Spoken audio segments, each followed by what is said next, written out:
What is going on, everybody? So today I'm making a video about green hair algae because I just recently, yesterday, went to a customer's house who we haven't serviced their aquarium in a long time, and they called us out because they're having a really bad issue with green hair algae, and they want to start getting back on the service plan, so we'll be going there once every 2 weeks. This tank, it took me about 2 hours to service this aquarium. There was just so much green hair algae in this tank.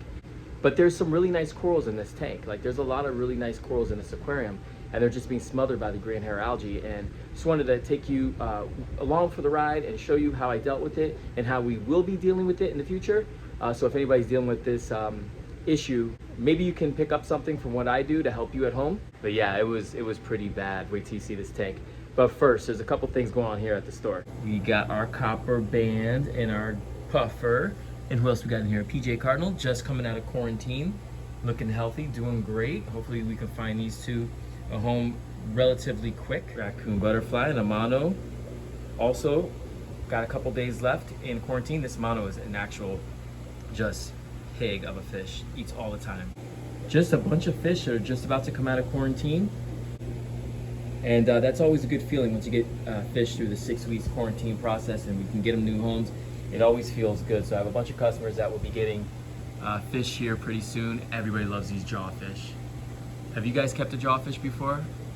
They're like a fan favorite. They remind me of the fish from like SpongeBob, the little meat fish. Really cool. Another copper band. This one's got a little bit of funk on them, so still we'll get a couple more rounds of meds, and also will be observed, so not ready to go yet. Everybody knows how hard chromis can be. The fact that we've had these here now for 6 weeks, big, healthy, eating well. Somebody's gonna be lucky to have some good sized chromis going into their aquarium. And what's back there? What is that fish? Anthias back there? Oh yeah, look at that. Honestly, one of my favorite fishes in this aquarium, the black cat basslet. You can see it back there. I've wanted one of these fish for the longest time. The purple one coming up right there. I've wanted one of those. Oh, focus. I wanted one of those for the longest time. I love that fish. One day, I will own you. I will have you. You will be my pet. You will be my friend. That is a beautiful fish. Because we have a bunch of fish about to come out of quarantine, this system, the holding system, is empty, which means we can go ahead and start ordering some fish to throw into this holding system. So, big orders coming up. And just in time for the holidays, we can get a lot of fish in here and start the process of getting them treated and then eventually into quarantine. But this being open means we have room for more fish. Over here we have Tommy, who is doing a treatment on some corals. Some amazing corals. Oh my God. Oh, so man. Amazing corals here. We have some Holy Grail torch corals and Bananarama. There's some Bananaramas in here. Season's Greetings Monopora. Fuego. Amazing. All this stuff is being dipped right now in what? Potassium chloride. Potassium chloride. Potassium chloride. And now, why is that your go-to dip for those that would be asking? It's a great all-around dip for like the big things and worms, benthictinophores. We found one of those. And what is that? Explain it to the novice. A benthictinophore? Yeah. All right. So ctenophores are usually not benthic; they're pelagic, and so like they're these little. Can you just talk normal, like a normal person? Pelagic means swimming. Benthic means on the ground. All right. So they're pelagic. They're swimming in the water, and they just eat stuff how do they like swim? Jellyfish. They got these cirri all down their body in rows of 8, and they're they do a little fluffy, little fluttery thing, like a little hummingbird. Yeah. So they're like a jellyfish. They're like a jellyfish, and they'll sting your stuff. Cells. They don't have stinging cells. They don't have stinging cells. They have sticky cells. Sticky cells. The benthic ones, they flat on the rock, and then they put out a tentacle, and a half-inch benthic ctenophore can have like a foot-long tentacle. And that tentacle has all those little sticky bits on the ends of it. And because it's benthic, those sticky bits have stuff to fight other sessile organisms that might try and encroach over them, because they're competing for space. And so those things you gotta wrap it up. They'll bother your corals. You don't want them. They'll bother your corals. I apologize. Sometimes it's like he's speaking a different language. I'm sorry about that. But the information's there. Ctenophore bad, dip good. Ugga ugga. All right, so another great thing about potassium chloride is that it's clear. bear will treat similar things, but on top of it being super carcinogenic and like you don't want to touch it and it's dangerous to use, and how do you dispose it? Like we used to use back in the day when we worked at the other fish store, we used to use bear insecticide all the time. Yeah, yeah. Which is not my favorite. No.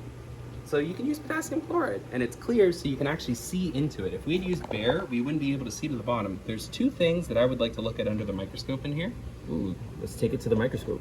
So we found some cool stuff while dipping. What are we looking at? Oh, I don't know. Something that just came off on the dip? Yeah, it's some kind of crustacean for sure. Looks like it might be an isopod of some kind.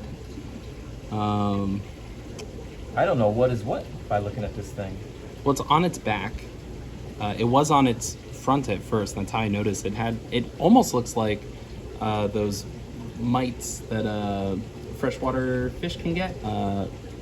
Little pancake looking ones. But yeah, it's on its back and it's got like little swimmerette type appendages there. And then it has its arms right there. Well, we don't know if this is something that would attack fish, coral, or if it's just kind of like a whatever thing. Right. Gotcha. Yeah. So you want to make sure that you're excluding things like that. You want to make sure that your dip is killing them. And so here we'll be able to verify that it actually dies as a result of the dip. Now here we are in the Nano Aquarium right here, our little display tank, and this tank is recovering. It had some problems. You can see the aqua right there is dying off, and we lost an aqua right there.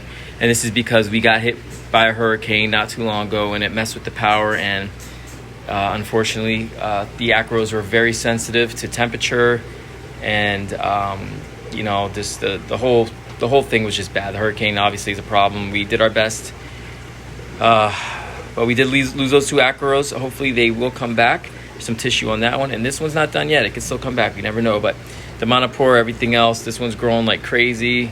Everything else is looking really, really good. The chalice is still alive. The mushrooms are doing, jawbreakers are doing better than ever. You know, so stuff is still doing well. It's just unfortunately, you know, Mother Nature happens, right? And then over here on the other display tank, which isn't technically a display tank, we actually a customer sold us this tank because they were getting out of the hobby.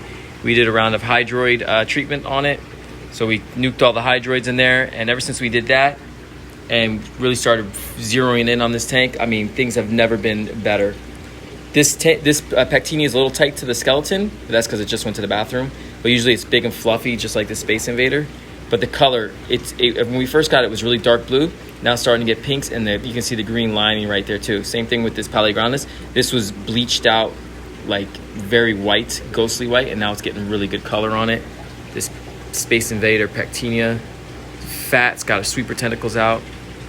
All the zoas look great. Blasta looks great. So things are doing awesome. Oh, and a sneak peek, guys. I'm taking this little non-photosynthetic coral home, and that's going to go on my little macroalgae planted saltwater aquarium. And I cannot wait because I'm going to feed that thing like crazy, and I want to get a whole bunch of heads on there. Man, that's going to be so cool. And the zoas look great. All right, so enough of that. Like I said, things are going good here at the shop. Always stuff to do. I got some fragging to do right now, but I'm gonna take you guys to the tank that I did yesterday and show you exactly the process of how I dealt with this green hair algae. And let me know down in the comments what you guys think. Yeah, let's get into it. So here we are at the customer's house, and it's been a while since I laid eyes on this aquarium, and it's pretty bad. So let's go ahead and take a tour, and let's look at the amount of algae in this tank and see what we're going to be dealing with today and how we're going to deal with it. There is a lot of thick clumps of algae in this tank, and it's growing all over the corals. It seems to mainly be growing only on the corals. All on the power heads, which is restricting flow. Look at that. I don't think I've ever seen that much algae growing on a power head before. Down here, it's getting very close to that Cephastria, which that's a really nice Cephastria. That'd be a shame if that algae interfered with that. Then over here, up top, it seems for the most part, this high flow area seems to be pretty clear, but I don't think that has anything to do with the flow. For whatever reason, it's just not growing really well here. And it's got some SPS up top, which some are doing well, some are dying.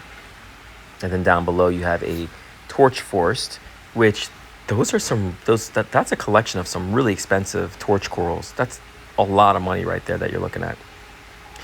Then all on the right side of the tank, more algae everywhere you look. It's in clumps.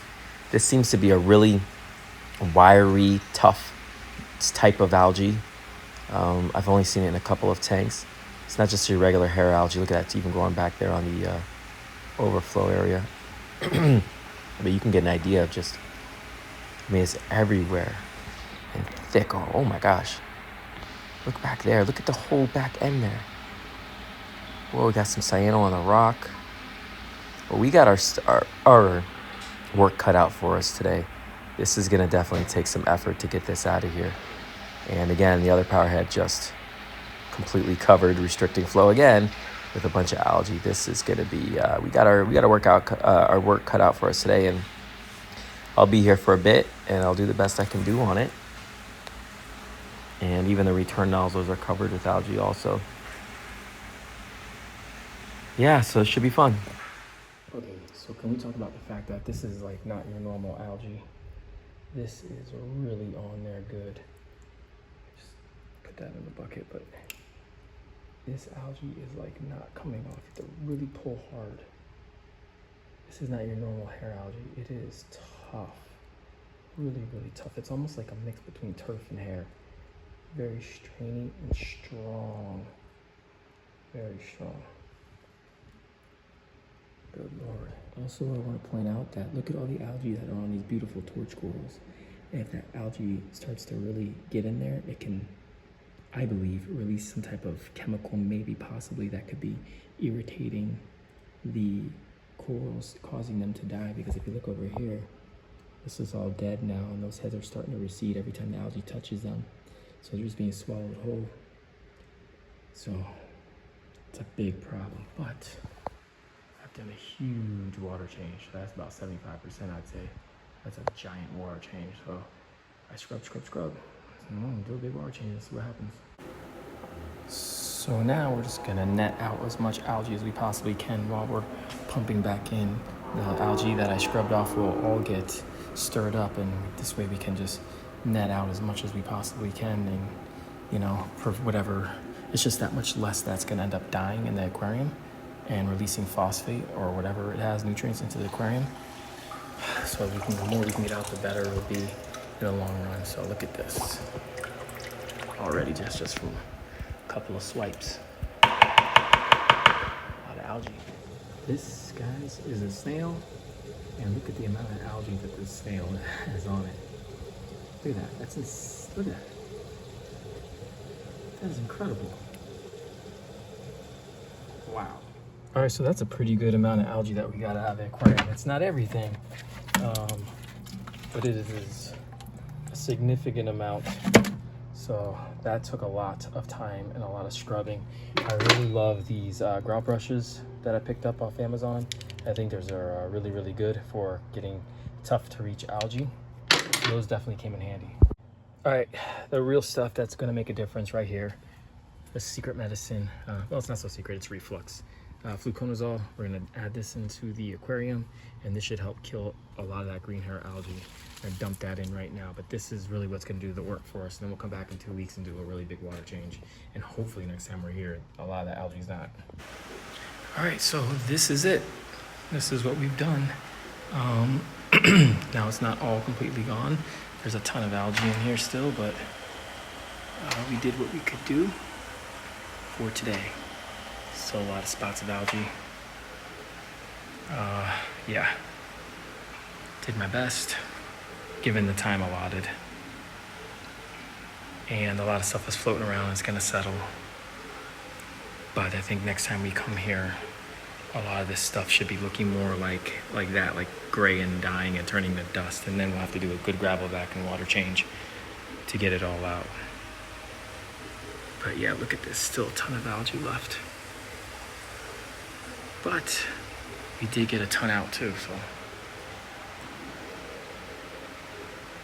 I wasn't expecting to get it all done today. This is gonna take time. This is gonna take several services to get this tank to where it needs to be.